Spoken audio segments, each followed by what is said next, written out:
نحمده ونصلي على رسوله الكريم أما بعد فأعوذ بالله من الشيطان الرجيم بسم الله الرحمن الرحيم رب اشرح لي صدري ويسر لي أمري واحلل عقدة من لساني يفقه قولي السلام علیکم ورحمۃ اللہ وبرکاتہ۔ اقامت المحتضر، مرتے وقت کافر کی سزائیں۔ مرتے وقت کافر آدمی کو 10 قسم کی یا ان میں سے بعض سزائیں دی جاتی ہیں۔ نمبر 1، کافر کی روح قبض کرنے کے لیے انتہائی خوفناک سیاہ چہرے والے فرشتے آتے ہیں۔ نمبر 2، کافر کی روح قبض کرنے والے فرشتے اپنے ساتھ ٹاٹ کا کفن لے کر آتے ہیں۔ نمبر 3، روح قبض کرنے سے پہلے ہی فرشتے کافر کو یہ کہہ کر ڈرانا شروع کر دیتے ہیں، اے ناپاک روح، نکل اس جسم سے اور چل اللہ کے غصہ اور غضب کی طرف۔ نمبر 4، کافر کی روح قبض کرتے وقت فرشتے اس کے چہرے اور پیٹھ پر تھپڑ مارتے ہیں۔ کافر کی روح قبض کرتے وقت فرشتے کافر کو آگ کے عذاب کی خبر بھی سناتے ہیں۔ نمبر 6، مرتے وقت کافر کی روح سے روئے زمین پر پائے جانے والے بدترین مردار جیسی غلیظ بو آتی ہے۔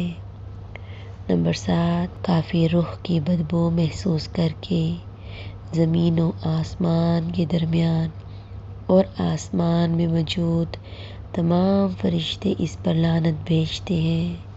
نمبر 8، کافر کی روح قبض کرنے کے بعد فرشتے اسے آسمان اول کی طرف لے جاتے ہیں اور تعارف کروانے کے بعد آسمان کا دروازہ کھولنے کی درخواست کرتے ہیں، لیکن محافظ فرشتے دروازہ کھولنے سے انکار کر دیتے ہیں۔ نمبر 9، اللہ تعالیٰ کی طرف سے حکم ہوتا ہے اس کافر روح کا اندراج سجین میں کر لیا جائے۔ نمبر 10، سجین میں اندراج کے بعد کافر کی روح کو بڑی ذلت کے ساتھ آسمان اول سے ہی زمین پر ٹیچ دیا جاتا ہے۔ کافر کی روح قبض کرنے سے پہلے ہی فرشتے اسے جہنم میں داخل ہونے کی خبر سنا دیتے ہیں۔ فرشتے جب ان کی جان قبض کرنے لگتے ہیں، اس وقت وہ جھک جاتے ہیں کہ ہم برائی نہیں کرتے تھے۔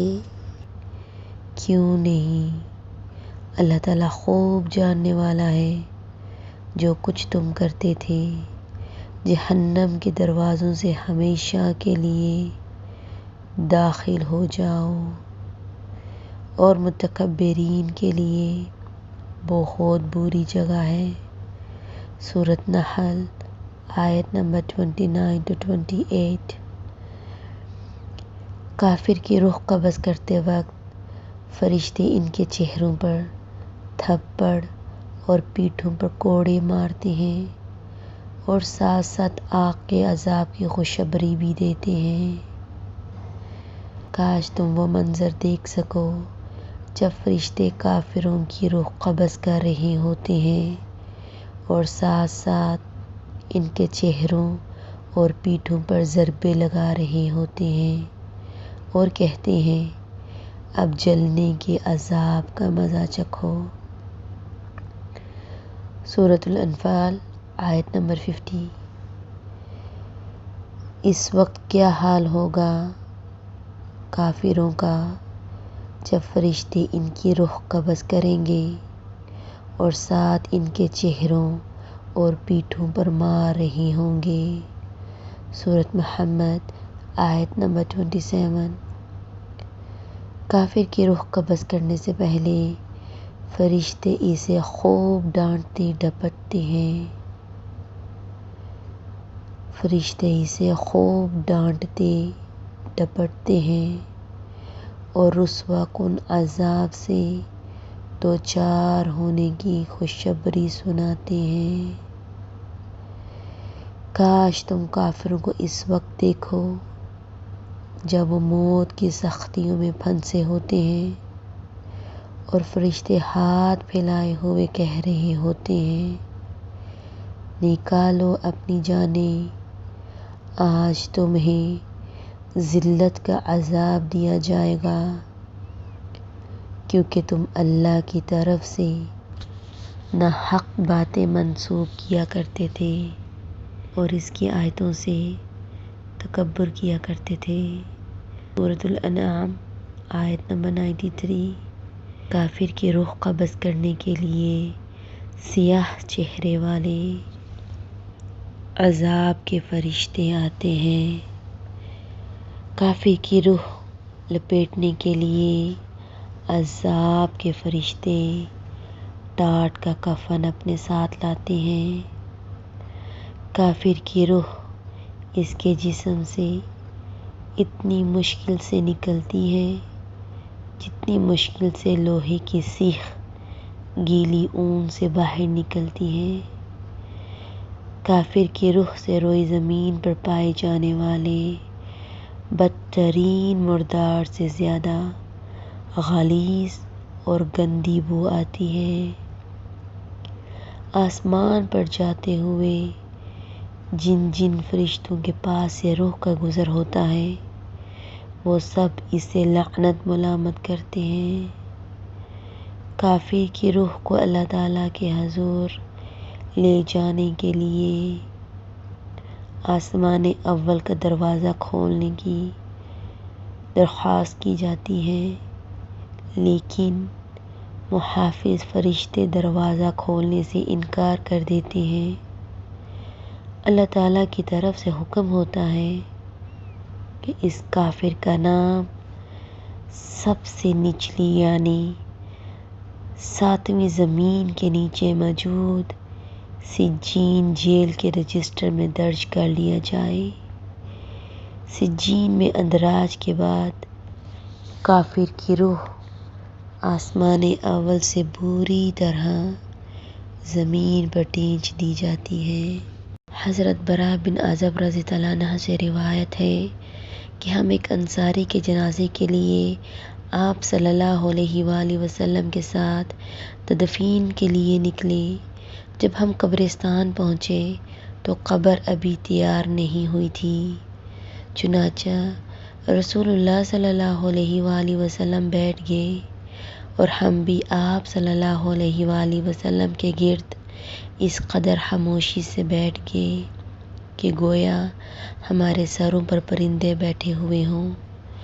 آپ صلی اللہ علیہ وآلہ وسلم کے ہاتھ میں ایک چھڑی تھی جس سے آپ صلی اللہ علیہ وآلہ وسلم زمین کورید رہے تھے۔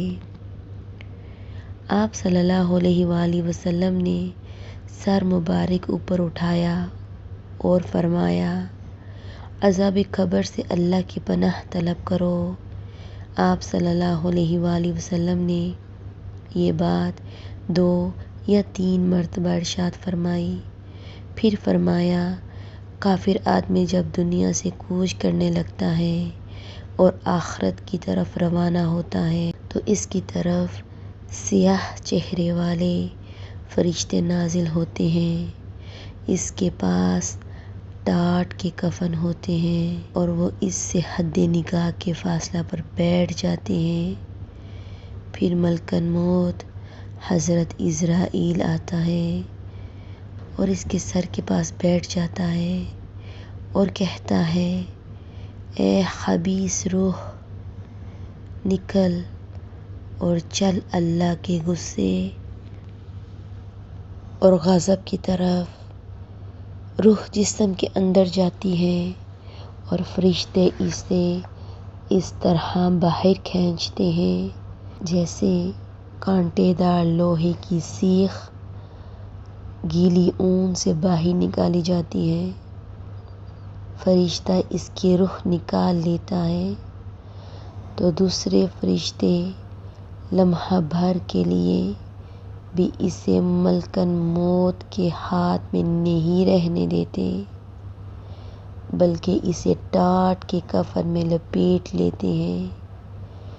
روئی زمین پر کسی مردار سے اٹھنے والی بدترین سڑی ہوئی بدبو اس روح سے آ رہی ہوتی ہے۔ فرشتے اسے لے کر اوپر آسمان کی طرف جاتے ہیں۔ راستے میں جہاں کہیں اس کا گزر مقرب فرشتوں پر ہوتا ہے تو وہ کہتے ہیں یہ کس خبیث روح کی بدبو ہے؟ جواب میں فرشتے کہتے ہیں یہ فلاں ابن فلاں کی روح ہے۔ بدترین نام جو دنیا میں لیا جاتا تھا، یہاں تک کہ فرشتے اسے لے کر آسمان دنیا تک پہنچ جاتے ہیں۔ فرشتے آسمان کا دروازہ کھولنے کے لیے درخواست کرتے ہیں، لیکن دروازہ نہیں کھولا جاتا۔ پھر آپ صلی اللہ علیہ وآلہ وسلم نے یہ آیت پڑھی، کافروں کے لیے آسمان کے دروازے نہیں کھولے جاتے، نہ ہی وہ جنت میں داخل ہوں گے حتیٰ کہ اونٹ سوئی کے ناکے سے گزر جائے۔ سورۃ اعراف آیت نمبر 40۔ پھر اللہ تعالیٰ کی طرف سے حکم ہوتا ہے سب سے نچلی زمین میں موجود سجین جیل میں اس کا اندراج کر لو، اور کافر کی روح بری طرح زمین پر ٹینچ دی جاتی ہے۔ اس کے بعد آپ صلی اللہ علیہ وآلہ وسلم نے قرآن مجید کی یہ آیت تلاوت فرمائی، جس نے اللہ سے شرک کیا وہ گویا آسمان سے گر پڑا، اب اسے پرندے اچک لیں یا ہوا اسے کسی دور دراز مقام پر پھینک دے۔ سورۃ حج آیت نمبر 31۔ اسے احمد نے روایت کیا ہے۔ کافر کی روح قبض کرنے سے پہلے فرشتے کافر کو اللہ کے عذاب اور عقاب کی خوشخبری سناتے ہیں، جس سے کافر اللہ کے پاس جانا پسند نہیں کرتا۔ کافر کی روح قبض کرنے سے پہلے فرشتے اسے یوں مخاطب کرتے ہیں، اے خبیث روح، تو خبیث جسم میں تھی، اب نکل ذلیل ہو کر، آج بشارت ہو تجھے جہنم کے کھولتے پانی اور پیپ کی اور دوسرے عذابوں کی۔ کافر روح کی بدبو محسوس کر کے فرشتے اس پر لعنت بھیجتے ہیں۔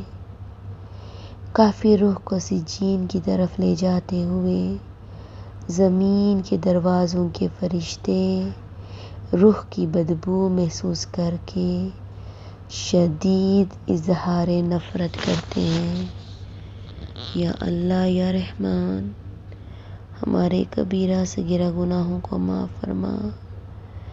یا اللہ، ہمیں مومنوں کی لسٹ میں شامل فرما۔ یا اللہ، ہم سے تو راضی ہو جا۔ آمین۔ وصلی اللہ علی نبینا محمد وآلہ وصحبہ اجمعین۔ السلام علیکم ورحمۃ اللہ وبرکاتہ۔